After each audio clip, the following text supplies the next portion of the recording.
Welcome back, everyone, to the Escape 95 show. Welcome back to another of our interview here on this channel.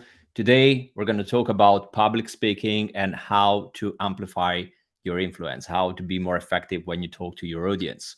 I'm here with a great guest that I'm going to introduce you in a second. I want to let you know, guys, before we start, that we are in real time. We're streaming here. So any questions you have, anything you want to ask me and the guest I have here, anything you want to share with us, feedback, opinions about what we're saying, remember that you can put your comments in the live streaming that you're watching on Facebook, on YouTube, wherever you are. We're streaming on different channels.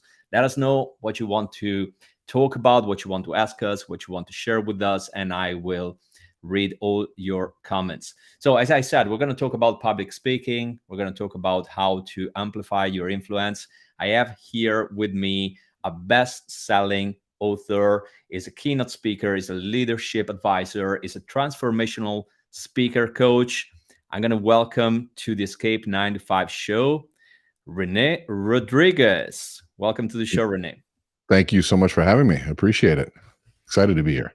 Great to have you here. Well, let's start with your story because maybe there are people here watching the show and they still don't know you. So if you want to introduce yourself and tell everyone here watching what you do, what you work with, and what you achieve for your clients. For sure. Yeah. Gosh, how far we want to go back? I'm originally born in Miami, Florida. My mother was a nun, and the best part of her story is that she decided to not be a nun anymore and have me, which is a good thing. And so if you're not laughing, then you probably weren't paying attention. But no, it's growing up with a mother that was a nun. Her whole goal in life was global peace and community. And so that gave me a very interesting lens to grow up in, to see the world from a broader view. And growing up, watching her do her work, not knowing really the impact that would have on me, but just watching sort of the view that wanting to make an impact, wanting to help people, and truly help people that were underserved in a lot of cases, but underserved in her opinion were people that had ideas that didn't know how to get them heard in a lot of ways. And so I went and played basketball my whole life. I was cut. I lost my sophomore year in college, didn't know what to do. And so I was told by an executive that if I wanted to be in their shoes when I got older, that I needed to learn how to sell, because if I learned how to sell, I'd always be employed. So I started selling cookware door to door in college, did that for 4 years. Most life-changing, trajectory-changing thing I'd ever done in my life. Because here I was, I hated school. I wasn't good at it. I didn't know what I wanted to do. And I wasn't playing basketball anymore. I was lost. But I came to learn very quickly that if I could put the hard work and work ethic and discipline that I took in sports, and I put it into selling, that nobody could cut me from the team. I could create undeniable value by being able to sell something. And to be able to do that, I had to learn how to communicate. I had to learn how to speak. I had to learn how to get in front of a group of people, close a deal, understand body language, understand the importance of voice inflection, understand human dynamics and resistance. And so I went to school for behavioral neuroscience, and being able to go to school for studying the brain while learning how to sell cookware, very expensive cookware, was an incredible experience in the application of science and saying, okay, here's what the research says, but what does it mean to my presentation? What does it mean to resolving conflict? What does it mean to building trust faster? I mean, the questions are endless when it comes to application of neuroscience. And when I graduated, I went to work for a change management consulting firm that used brain research to deal with massive scale culture change. And so here I was, a salesman, understanding the brain, and now dealing with true behavior change and in highly resistant, hostile environments, which is the hardest place to create change. Putting all that together sort of gave me a very unique view of the world. And it all distilled down to one thing to me: influence. If I could influence you, I could sell you. If I could influence my team, they'd follow a vision. If I could influence my spouse, we could get along more. And if they could influence me, we could get along better. I mean, if my kids can influence me, then they'll get the toys they want. If I can influence them, they'll stay away from drugs and alcohol. If teachers can influence their students, they'll engage better. Influence applies to everyone. And the good news is there's a science to it. You can learn it, and it's available to everyone, and it's free. So that's why we wrote the book, Amplify Your Influence, is to put all those pieces into an approachable, scientifically backed immediately applicable way of approaching influence in whatever industry you're in. So you're saying here that influence is something that you learn. It's not something that you're born with, because usually people, they think that you actually you grow up with this, like you're born to be a leader, to be an influencer, and you're born like that. It's something that you can't create, that you can't build. It's not a skill that you learn. Here you're saying that actually it's something that you can learn. It's a set of skills that you can embrace even if you are not, um, I would say, like a person, a people person. Are you saying this? Yeah, well, think about it from this perspective. Ask somebody who's a virtuoso on a piano, and you look at them and they say, "Wow, it must have been great to be born with the skill to play the piano." They'd look at you like you're crazy. I'm like, "What? The 8 hours a day that I practiced for 16 years? No, it wasn't. It wasn't God given." And the first lesson in selling, and I tell this to people in leadership as well, is that salespeople and leaders aren't born; they're made. Hmm. And if we were dependent on being born into it, it would be a very difficult, sad world. But we also know all the best leaders that we all look up to, the ones that inspire us the most, have the most tragic stories. They came from nothing.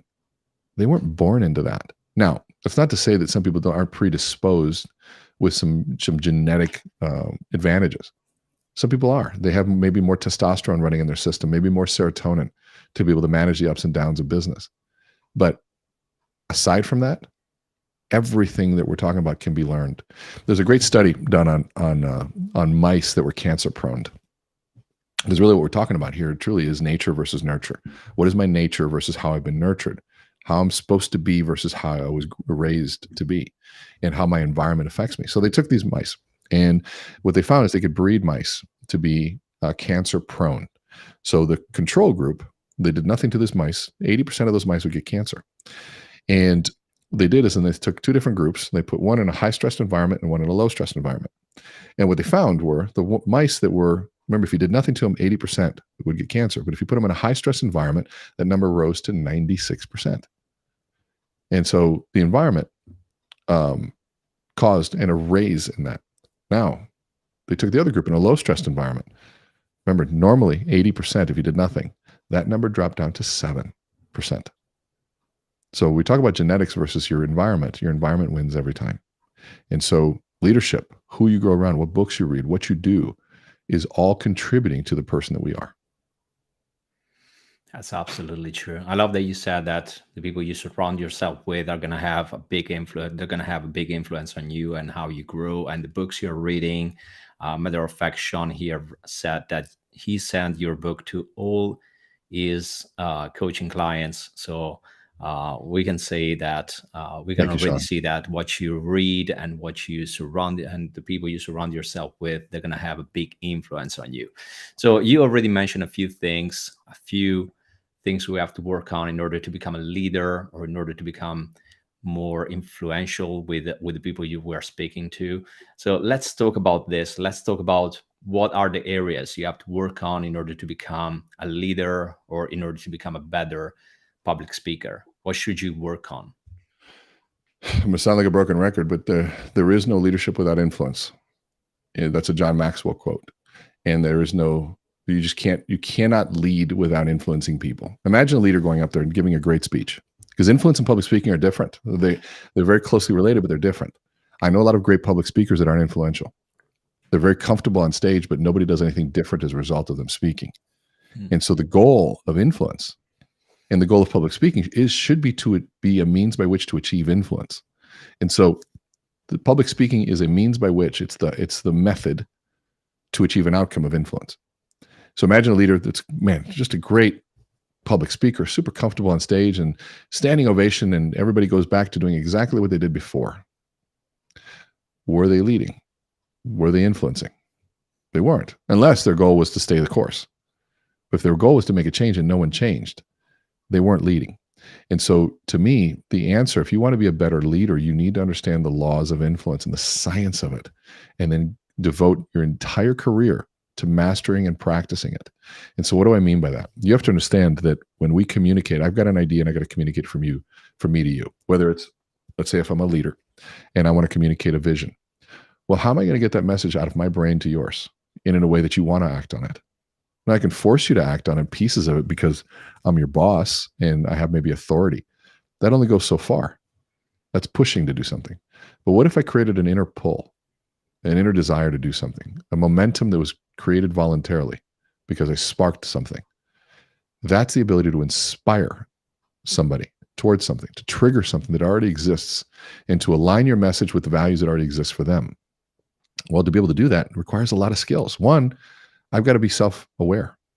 I've got to manage self-awareness. And I've gotten a chance to work with some of the biggest companies in the world that do some of the best training in the world. And they all start with self-awareness training. How do you help somebody become more self-aware? What's my impact on people? How am I perceived? Am I an intimidating figure? Or am I somebody that is tone deaf? I make jokes when I shouldn't be. Do I even know how my people are feeling? Which now moves into empathy. I have to be empathetic. I have to understand how other people are feeling. For me to be able to move you, I got to know where you're at. What are you feeling? What are you dealing with? And if I lack empathy, but I'm a great speaker, but I lack empathy, I'm just going to be disconnected and no one's going to act on it. They're not going to trust. And in today's world, it's changed. You can't do that anymore. It used to be, you didn't need connection. I just needed to see you, admire you, and I'd move. Not the case anymore. I need to see you, admire you, and connect with you. Trust you, because I have choices. I can scroll through you in a heartbeat, faster than a heartbeat, if you don't connect with me. And that creates a massive accountability for people. And so we got to be able to understand how we are, that self-awareness, but develop the empathy, and then learn the skill sets. It just so happens that those three things are the core of emotional intelligence: self-awareness, empathy for others, and the discipline to change so I can meet others in a better place. Okay, let's talk a little more about this, because I agree on the fact that at the beginning of this interview, you said that you understood that you needed to learn how to sell, because if you learn how to sell, then you're not going to have any problem with a lot of things that are going to happen in your life, right? So in order to sell something, you have to create a connection with the other person that is in front of you, or the people that you have in front of you. You have to create a connection. You have to create trust. Mm-hmm. You may have the best product out there or the best service, but if there is no trust between you and your prospect, you will never make a sale. So let's talk about how to create this connection. You already shared a lot of things about this, but let's get into details. Like, how do you create this connection? How do you create this trust?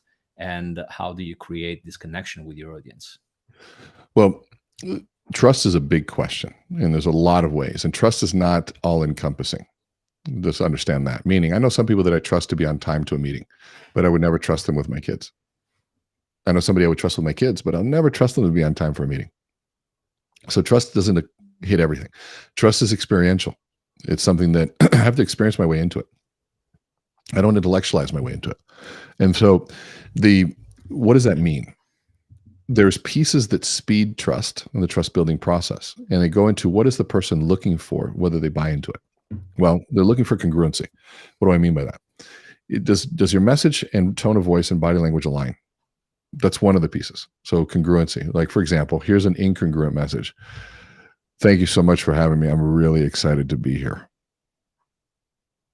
Right? So my words, the content of what I'm saying is, I'm really excited. Thank you for being here. But my face and my tone is saying, there's no energy here. I'm really, really excited to be here. And so, well, it's like, hey, thank you so much. I'm so excited to be here.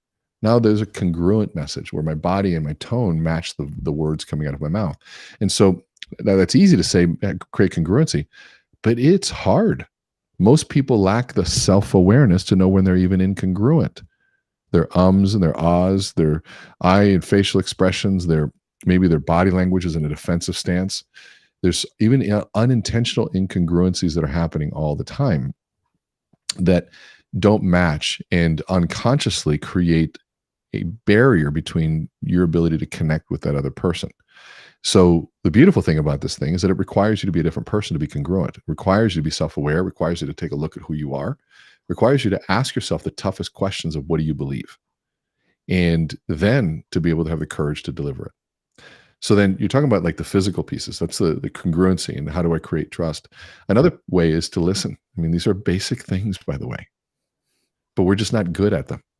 And there's a great quote by Stanley Kubrick. He said, our ability to eloquently talk about a subject matter can create the consoling illusion that we've mastered it. And so we can talk about trust, we can talk about listening, but it doesn't mean that we've mastered it. Sometimes our ability to talk about it creates this consoling illusion. The illusion makes us feel better about it, that because I can talk about it, but it doesn't mean that I'm doing it. And so we got to go back to the cliches of life. We got to go back to the things that are just elementary and ask ourselves, am I really listening? And the only way to do that is feedback, listening to what people say, people that you trust. And the hardest thing about feedback is that it's hard to listen to. But some of the best feedback comes from people that don't like you. And there's always I leave a little space for the people that don't like me. And because there's always an ounce of truth to it. And could I learn from it? Social media has been something that's been big for us over the last year. I wasn't big on social media before. I'd been trying, but with nothing but failure. Videos, great videos, nobody was watching, couldn't get attention, couldn't get any traction. Over the last 6 months, we've been able to grow our Instagram account to actually 4 months, to about 115,000 followers. Our TikTok is over 800, it's approaching 800 probably this week, 800,000 followers. And what's fascinating is the more attention you get there, the more criticism you also get. So I get people talking about how tight my suits are and they don't fit and I better go and lose weight. I get people saying that I don't have a neck and I look like this, and that I look like the guy from Breaking Bad or Sylvester Stallone. I get all sorts of things. And at first it was hard, man. Like it was hard, but then now I just I laugh at it because it kind of comes with the territory, and you've heard so many of them, you kind of build a callus to it. But then there's another piece of me goes, hold on a second, my suit was a little wrinkled. And they're saying, well, how can I listen to this guy with a suit that wrinkled? And I looked at him like, oh man, it was a really wrinkled suit. And it was, it was like, okay, you know what? That made me a little bit better, because I started looking, I said, hold on a second, I'm gonna go on camera. Let me clean up the suit a little bit. Now, the suit was a $2,500 jacket I was wearing, but I had done 7 cities, and I'd gone in a suitcase and out of a suitcase, in a suitcase, out of a suitcase. And I half-assed it on the steaming job. So you know what? Hey, it may not matter to everybody, but why give them that ammo? Let me clean this up a little bit. And unfortunately, those little details do matter to some. Doesn't matter to everybody, but it does matter to some. But so point is, the feedback, you got to be getting feedback from people. You got to be self-aware, and you got to do all of those things. Those are some low-hanging fruit. Since you talked about social media, and it's really simple to get feedback there, as you said, you're going to get a lot of people saying a lot of things about you. So how can you understand what are the constructive feedback that you're going to receive and which one you shouldn't pay attention to? Because we know that, you need to have hard skin to be on social media, especially when you're getting a lot of attention, because you're going to get a lot of critics and you have to be ready for that. So how do you understand what is the right feedback you have to work on, and which one is the feedback you shouldn't listen to? That's a great question. I would say the first things that come to mind for me are having a strong sense of self first, in going, okay, one, I've been made fun of my whole life. Growing up, you can name it, I was made fun of.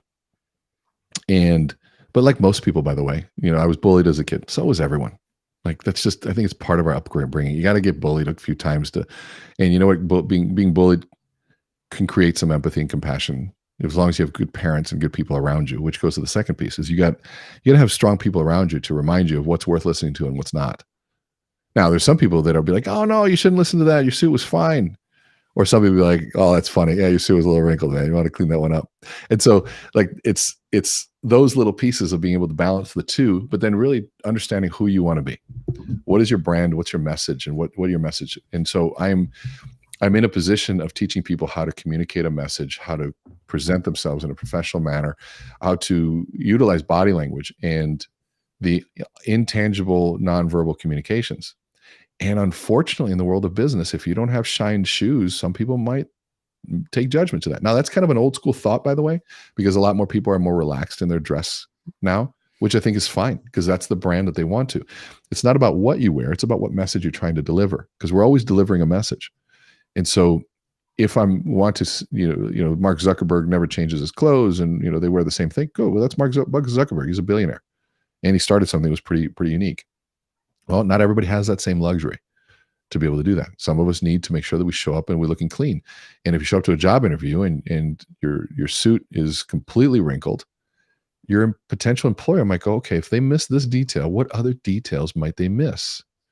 Unfortunately, optics matter. It does, whether you want to admit it or not, they do. And in a world that is very optically driven, we have to understand that there are some rules to that. I didn't create them. And, Jim Rohn used to say, should people judge you by what you wear, what you say, and how you say it? No. Do they? Yes. Unfortunately, they do. And so looking at all those pieces, you've got to be able to understand what the rules are of the game that you want to play in. Whether you like them or not, the rules still exist. Like, I don't like all those rules. I'd rather like right now, I'd rather stay in my workout clothes. Way more comfortable. But I also know that there's a reflection of what you wear and a professionalism that goes along with it. So what can I do? Well, I'm going to play the game. And once I get to the top of that game, then maybe I can influence the rules a little bit. Maybe I can inspire other people to change it. But the challenge too then comes into play where people haven't played the game, they haven't earned their dues, and they're trying to change the rules. Well, they don't have what's called ethos. They haven't earned the credibility yet. And so there is something to be said about earning your stripes in the world, paying your dues, putting in the work, and showing people that you are there in a consistent manner. But there's also something to be said about being rogue and being, off the wall and changing the game from the beginning. And if you can stay consistent to that, over time, people will listen. Keywords, over time. They may not listen at first. That's amazing. I love it. I love it. I would like to, since you mentioned a few things that I want to cover with this interview, like body language and being empathic, but we're going to talk about this because I want to move our conversation mostly to public speaking, because there are a lot of people in the Escape 9 to 5 community that want to develop that part of their career. They want to start speaking in public. They want to attend events. They want to be on stage. So we're going to talk a little more about public speaking, how to be a better communicator with the audience that you have in front of you. So I'm saying to all the people listening and watching, if you have any questions about public speaking, if you have any questions about amplify your influence, put your questions in the comments, because I'm taking a look at all the comments that are coming up at the moment, and I will highlight the ones that could be interesting to talk about. Speaking of which, actually, Sean asks if there are still tickets available for your Minnesota event tomorrow. Maybe I can share this question with you. Yeah, well, I think my wife actually just replied that yes, Jenny at Meet Renee will know how to get those tickets. That's going to be a fun little event because it's going to be intimate. I don't think it's going to be all that many people in the room. So to me, I love those because we get a chance to ask a lot more questions. Hopefully, Sean, we'll see you there. Show up anyways, dude. Just show up. We'll just tell them I'm with Renee. We'll get you in, man. Yeah, and it should be a pretty easy event. We've got some other big events coming up. I'm speaking with Ed Milet here in October. I'm going this week to speak at GrowthCon in Chicago. Yeah, I think I spoke 237 days last year. So there's a lot of events coming up. Nice. Well, anyway, guys, if you have any other questions, just ask, and we're gonna put those questions in the conversation, and we're gonna give you an answer, or we're gonna tell you what we think about that specific topic. So let's get into public speaking. When I think about public speaking, the first thing that comes to my mind is, well, I'm gonna be under the spotlight. I'm gonna be on the stage. Hopefully, I'm gonna be in front of a lot of people. So I'm definitely gonna feel anxious and nervous. Mm-hmm. What you can say about that? How can I beat my stage fright? So stage fright comes down to one thing: a focus on oneself. When you're focused on yourself, that's the core of what stage fright is about. Now, how do you get unfocused on yourself is the question. So there's a couple different things. One is, don't be surprised by stage fright. Don't be surprised by the nerves. I get them still. I'll always get them. And guess what? I want them. A little bit of nerves, a little bit of cortisol, because cortisol is the stress hormone, makes you better. Too much is what we don't want. So one, people expect not to be nervous and they get nervous. That shock triggers that spiral into more nerves. And when you're overly stressed, you lose cortical access to your memory bank in your limbic system.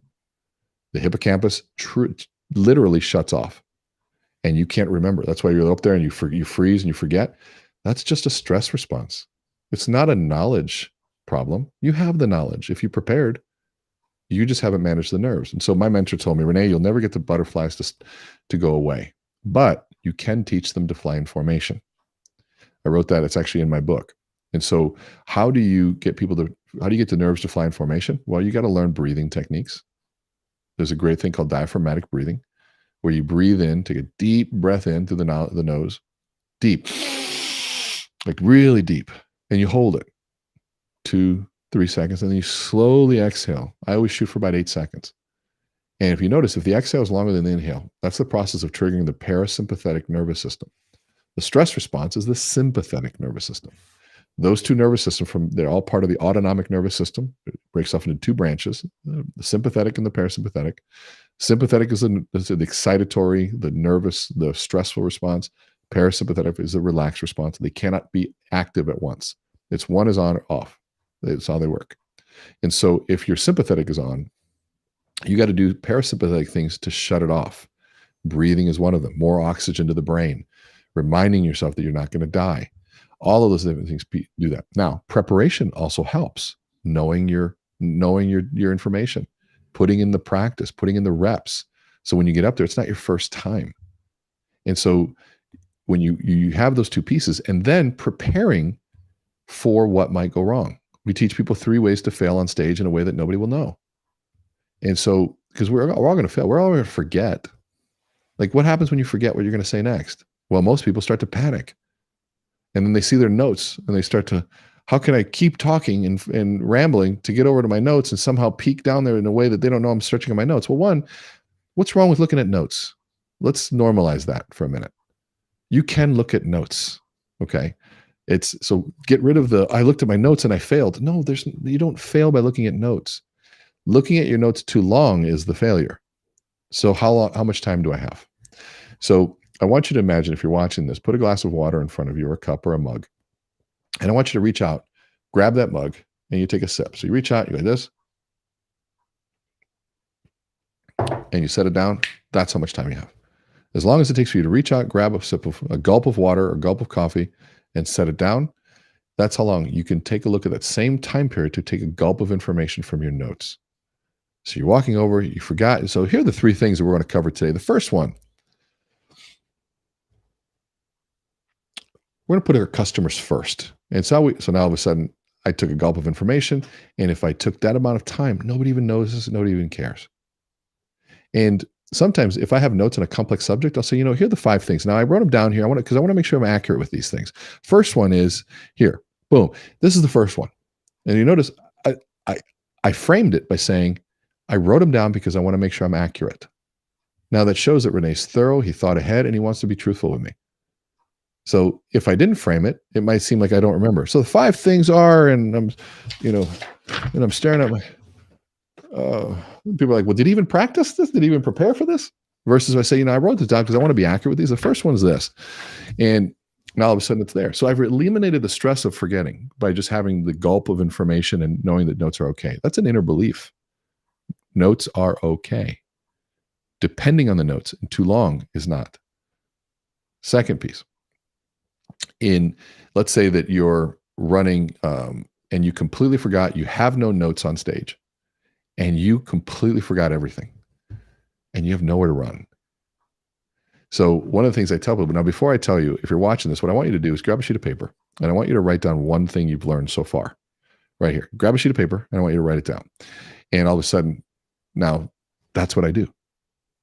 And so if you imagine on stage, I forgot where I'm going, I don't know where it's going, I'll say, folks, before we go to the next piece, what I want you to do is turn to a partner. And I want you to share one thing that you've learned so far this morning or this afternoon. And I'm going to limit it to one because I'm going to give you 30 seconds to do this. Ready? Go. The audience turns off of me.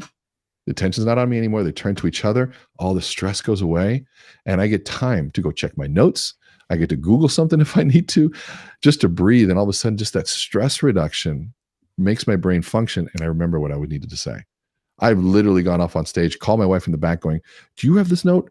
Text it to me right now. She texted me. I'm like, oh, that's the one. And I go back on stage and we're ready to go.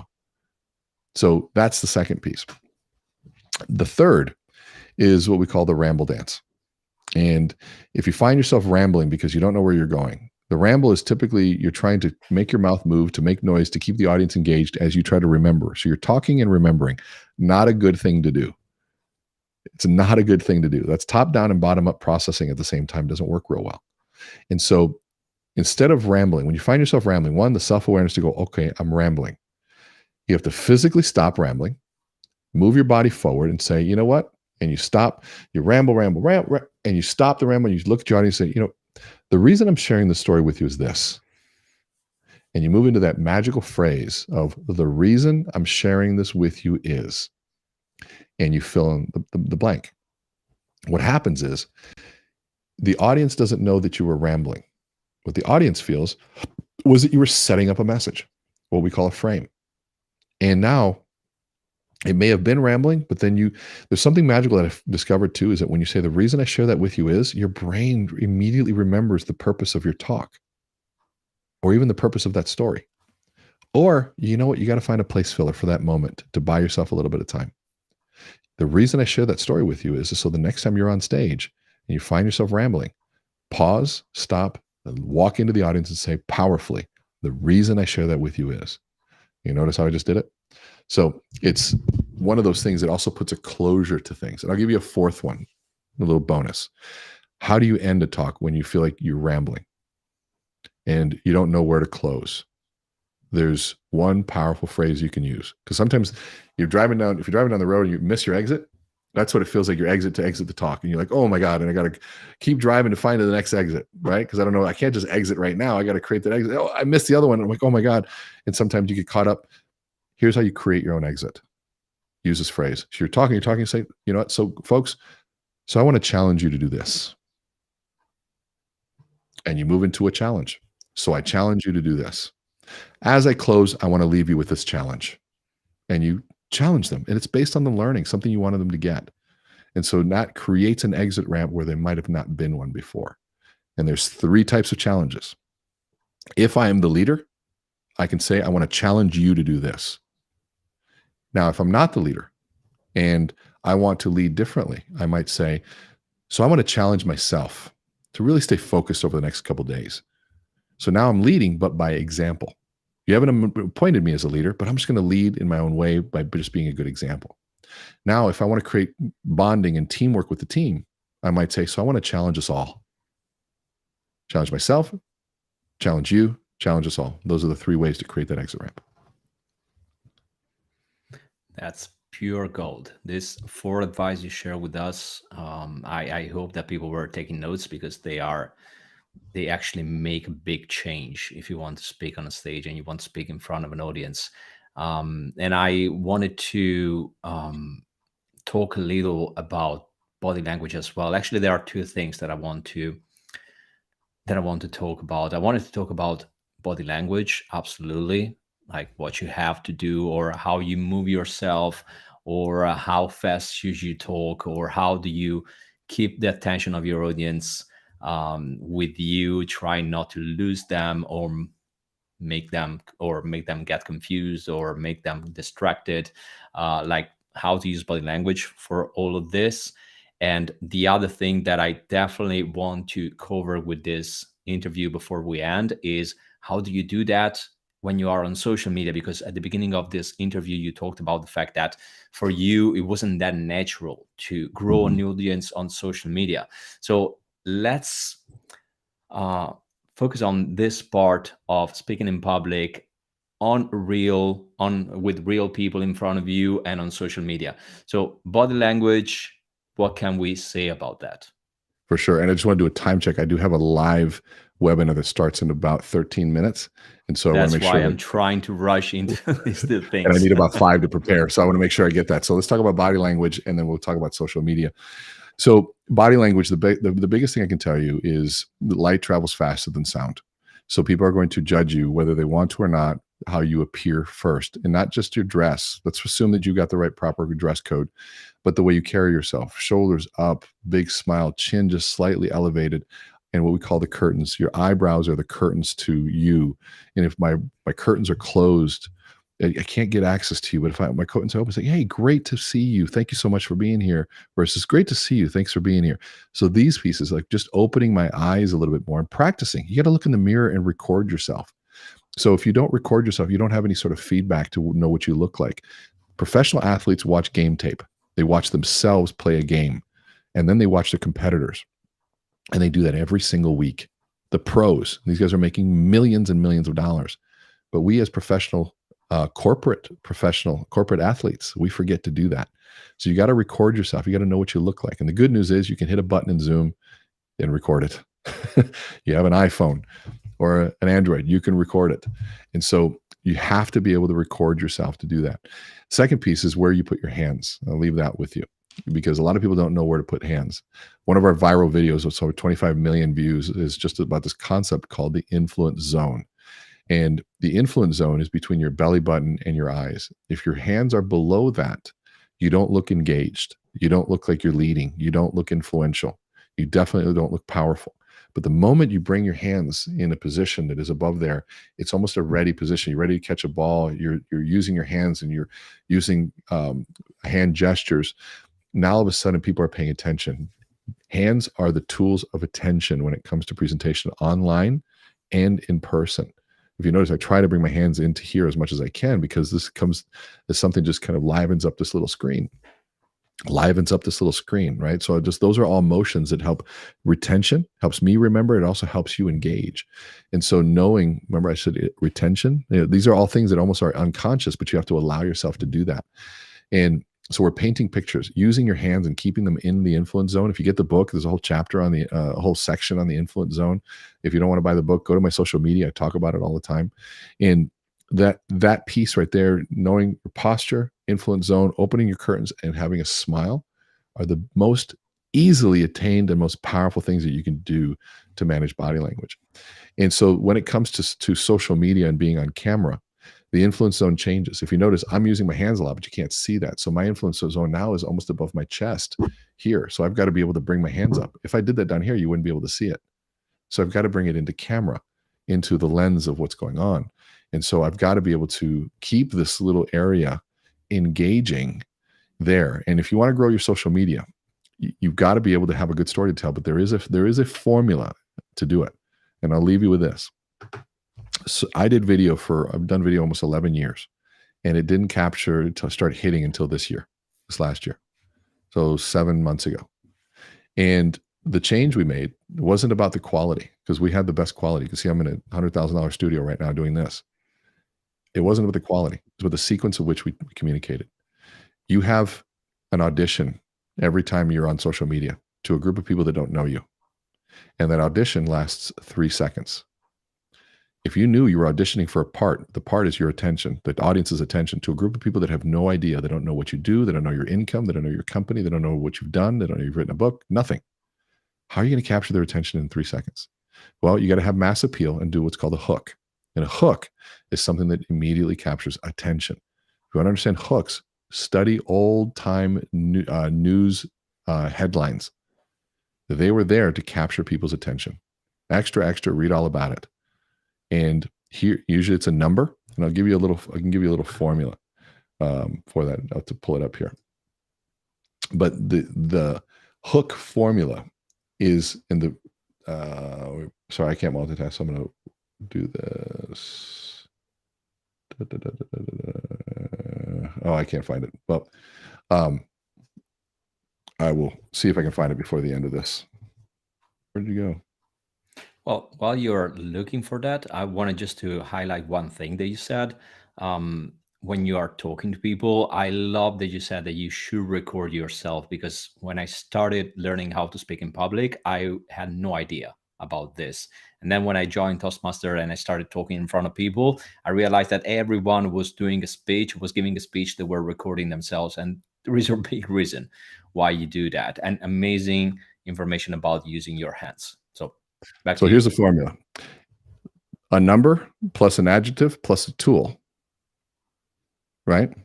Here are 3 public speaking strategies that you can use to grow your business. And then you move to help you, and then you insert a pain or a pleasure, and the letter and or the word and, a measurable result. Number, adjective, tool to help you, pain or pleasure, 5 measurable result. So I'll give you an example. 3 essential storytelling exercises to get you clarity on your brand messaging and attract more clients. So here's another thing. 3 storytelling secrets to help you become a more powerful presenter and convert more clients. That would be a hook around frame, message, tied on in my book. If I want to talk about the 6 money-making activities, I would say here are 6 simple steps to help you navigate the sales process and close more loans. If I want to talk about box breathing and progressive relaxation, ways to reduce stress, I would say here are 2 simple life hacks to help you reduce your stress and enjoy life and perform better on stage. And so that methodology of being able to pull that together is what captures attention in 3 seconds. Start with that, and then you define a problem. Most people do this, and that should create a conflict, a tension. People are like, man, that's what I do. And what do people want with conflict and tension? They want to reduce that tension, which you come to tension reliever as a solution. Hook, problem, solution. Do that, and you will watch things change, and practice it. Unfortunately, I've got to go. Nice. Well, we reached the end. I want just before we close this, Renee, we already have your website here on the screen, so the people watching, they know already where to find you. But if you want to share anything else, any other place where they can find you, feel free to do it. Please, yeah, we'll make sure we put it in the comments. But if you go to meetrenee.com, you'll see all the ways to engage with me. We run a monthly coaching group, which is actually what's starting here in 5 minutes. And we cover a lot of this information. It's only $99. We made it very affordable. If you want to come spend 2 days with me, we have an Amplify course. Those are people that are a little bit more serious about getting in front of a room and all of those things. So lots of different ways. Reach out, follow me on social media, Learn with Renee. A lot of free videos there every single day. One new video every single day. Amazing. All right. Wonderful. Renee, thank you so much for being here with us. I hope we're going to do another interview in the next weeks or months. And thank you very much to everyone watching this show. I'll see you next week here. Bye, Renee. Thank you.